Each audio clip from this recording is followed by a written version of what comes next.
नमस्कार मित्रांनो, let's learn YouTube चॅनलवर आपलं स्वागत आहे. शिष्यवृत्ती परीक्षा ही कोणत्या वर्गासाठी होणार आणि कधी होणार याबाबत अनेक प्रश्न होते. तर याबाबत एक अधिसूचना महाराष्ट्र राज्य परीक्षा परिषद पुणे यांच्यामार्फत प्रसिद्ध करण्यात आली आहे.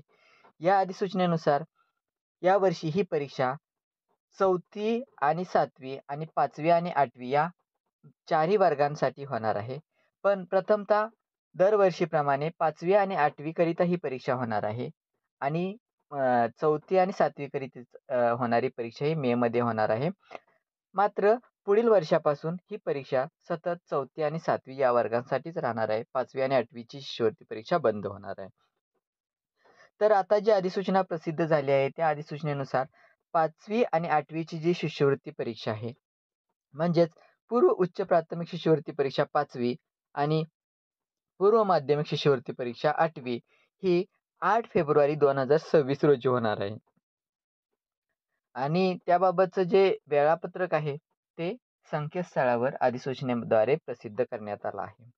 म्हणजेच ही परीक्षा रविवार दिनांक 8 फेब्रुवारी 2026 रोजी इयत्ता 5वीची आणि त्याच दिवशी इयत्ता 8वीची सुद्धा शिष्यवृत्ती परीक्षा होणार आहे. दरवर्षीप्रमाणे यावर्षीही हे पेपर 1 आणि पेपर 2 हा प्रत्येकी 150 गुणांचा असणार आहे. पेपर 1 मध्ये प्रथम भाषा आणि गणित या विषयांचा समावेश असेल, तर पेपर 2 मध्ये तृतीय भाषा म्हणजेच इंग्रजी आणि बुद्धिमत्ता चाचणी या विषयांचा समावेश असेल. पेपर 1 पेपर सकाळी 11 ते 12:30 हा 5वीचा आणि 8वीचा त्याच वेळेत होणार आहे आणि दुसरा पेपर दुपारी 2 ते 3:30 या वेळेमध्ये होणार आहे. तर अशा प्रकारे ही जी शिष्यवृत्ती परीक्षा आहे इयत्ता 5वी आणि 8वीची ही फेब्रुवारी महिन्याच्या 8 तारखेला होणार आहे आणि त्याबाबतची जी सूचना आहे ती प्रसिद्ध करण्यात आली असून आज दिनांक 27 ऑक्टोबर 2025 पासून ऑनलाईन फॉर्म भरण्यास सुद्धा सुरुवात झाली आहे. तर आपण हे ऑनलाईन फॉर्म सुद्धा लवकरात लवकर भरून घ्यावयाचे आहेत. धन्यवाद.